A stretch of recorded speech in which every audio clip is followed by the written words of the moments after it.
大家好，我是克里斯，今天又来开箱啦，来跨界这台通勤小钢炮，全新的光阳 RTS R165。Yeah.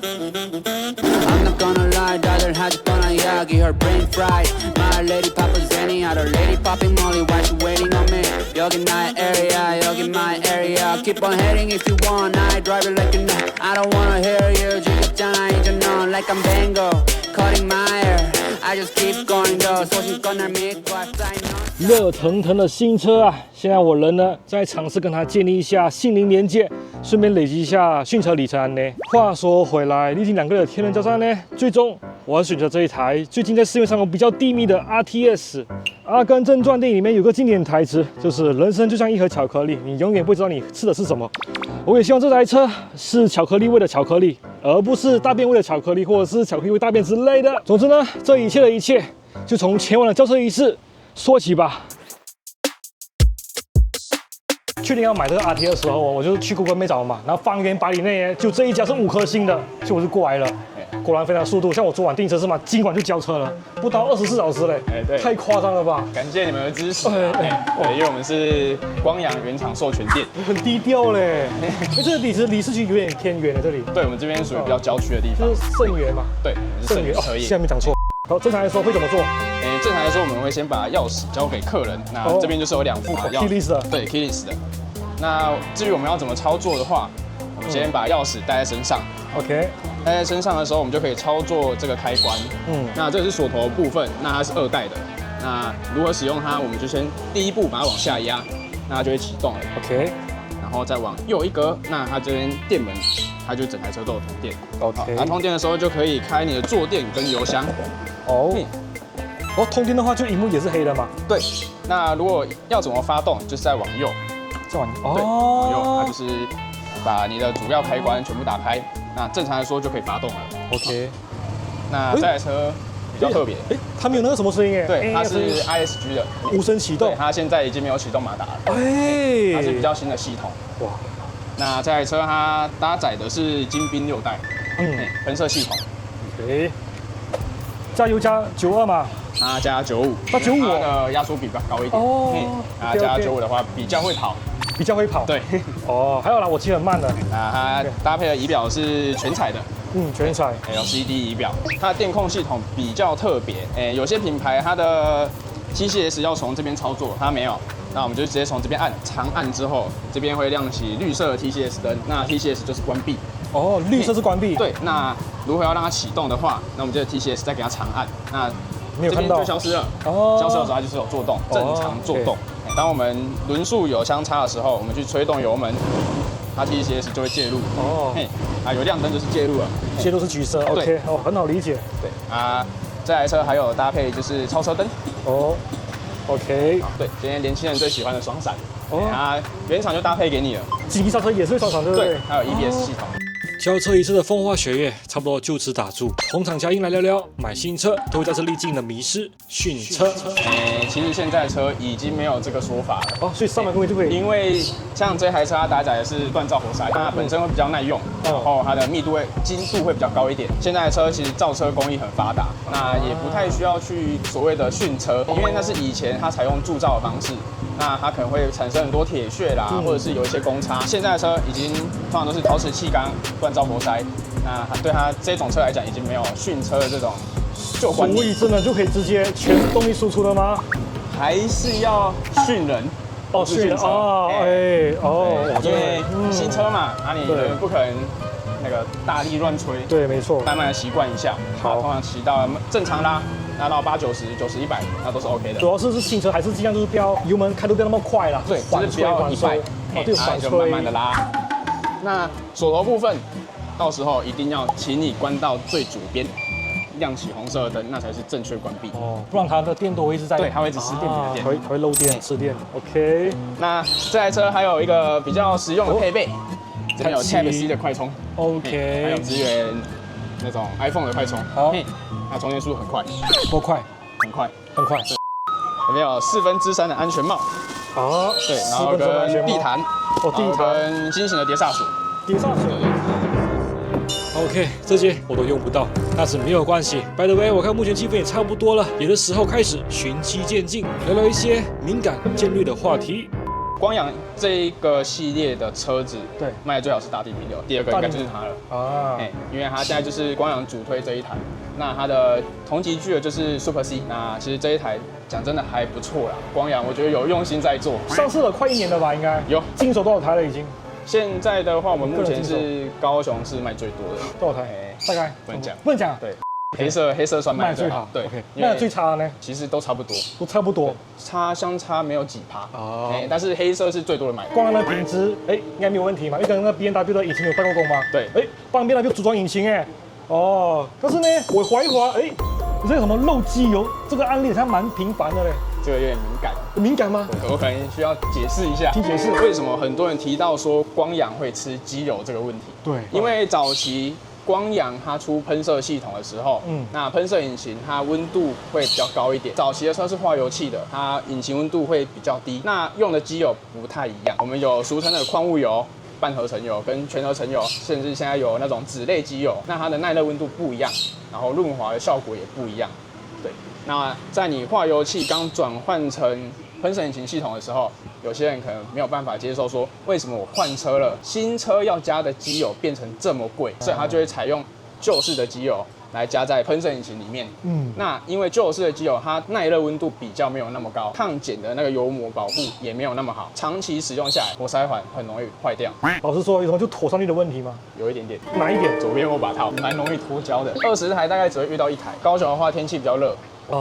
所以它这个胶的部分有时候会因为太热，然后有一点脱掉，这些是可以处理的。欢迎大家回来店里，好，帮你们重新上胶，再把它装回去。他们有意识到了，所以他们后续的车有在做改善，但是之前卖出去的车不一定，就只能找你来处理。对，可以来找我处理，免钱。同时我们也是光阳的特约服务站，大致上没有遇到什么大问题。有人反映是说侧柱的部分。它会比较直一点，尽量不要停在斜坡的地方。但是我自己是没遇过啦。它比较直，所以容易可能就会很容易侧翻。但是我自己是没遇过。很轻松哦，立中柱感觉。因为光阳全车系标配省立中柱。再补充一点，好，就是因为现在车子越来越省油。对，没错。对，然后它的喷油嘴会容易去堵住，建议添加油路清洁剂，对，加在汽油里面，那它会预防说你里面油路阻塞或是喷油嘴去堵住。多久加一次？大概是1000公里加一次。如果说你车子比较没有问题，你也不会遇到什么熄火的状况，可以到2000公里加一次。又说这个东西要注意一下。对，尽量不要放在车厢里面，随身携带。就避免说你远程感应不到的时候，那我们可以拿来做近距离的解锁，把它靠在这里有一个像 WiFi 的标志，感应区这里，对，这是近距离的。好，你就把它靠在这边，那我们的锁头就可以正常操作了。OK， 它就可以正常启动。它是纽扣型钥匙吗？对，它是纽扣型钥匙，正常用1年是没有问题的。现在卖出去最久大概1年多，他们还没有换过，所以只要感应不好就要准备去换电池了。对，可以预防性更换。感谢阿优的诚心分享，真的没想过从下定到交车，竟然不到24小时，还没做好心理建设的我，也终于准备来首次跨上 RTS， 我人生第一部速克达。其实我在买这台车的时候，从来没有试骑过这台车呢，所以现在有点那种开盲盒的感觉，懂吗？准备好首发了吗？无声马达，完全没有那种颤抖的发动感觉。OK， 你看。这里，难得，只有一次机会而已。0公里，没有油了，加油！好了，我们出发了。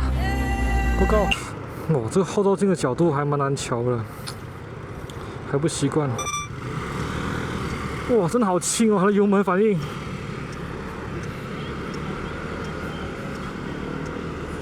这台好轻哦，这台车头好像比较轻哎，车头这个起步真的哇，油门这1咪咪而已呢，大概只是10%的开度而已，它就起步真的是完全推出去。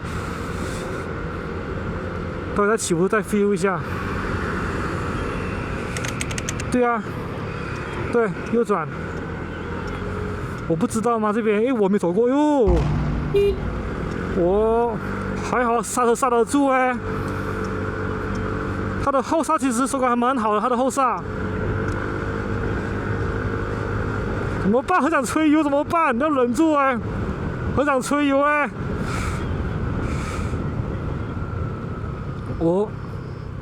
它的前刹不会点头哎，它的前悬吊还蛮支撑性还蛮好的。你看我只用前刹的话，几乎不会点头嘞。哦，哇，有点 BMW 那种 Tail Level 的感觉呢。哇，完全不会点头，完全不会点头，这是 Tail Level 吗？我的天哪！95跳停。啊。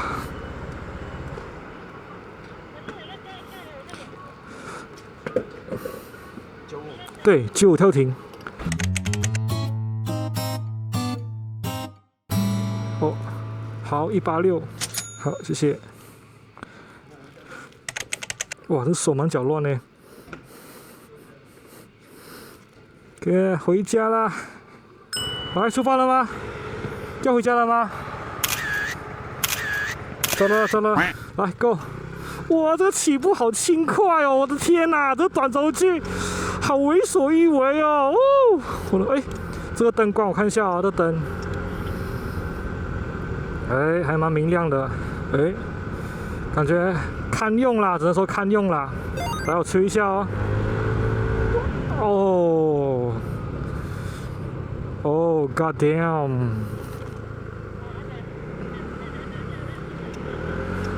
来，超车一下。有人丢原地，它那个时速表数字还蛮大的，非常适合在台湾这种的话，就是确实有那种侧入照相的，要盯着仪表板，马上知道你的速度。这个大数真的很方便。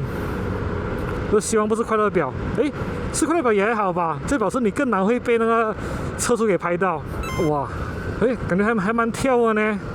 过这个桥的那个接缝还蛮跳的，它的悬吊设定还蛮跳的。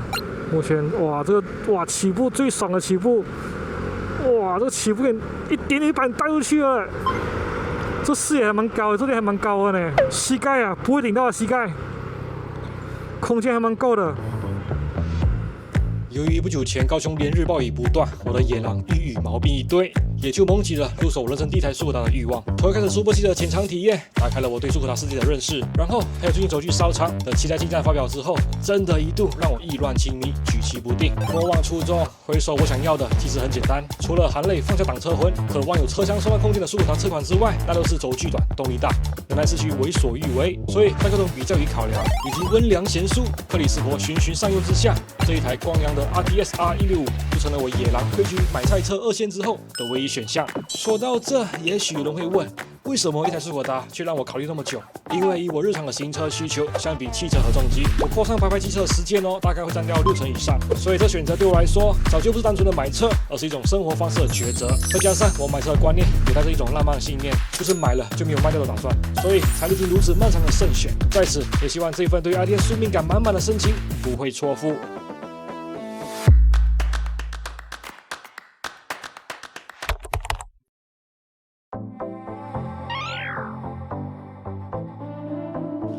是说当初有意买那台车的时候，我在 IG 线都有发起过2次投票，然后 RTS 都是吊车尾的那一台。这就真的当时有让我产生一点自我怀疑，不过最后也很庆幸，我还是跟随着我内心的声音。昨晚虽然是骑了一小段，但是真的，它已经激起我想要骑着它去公路旅行的欲望了。OK， 现在就先稍微放一下那一份热情，让一切归零。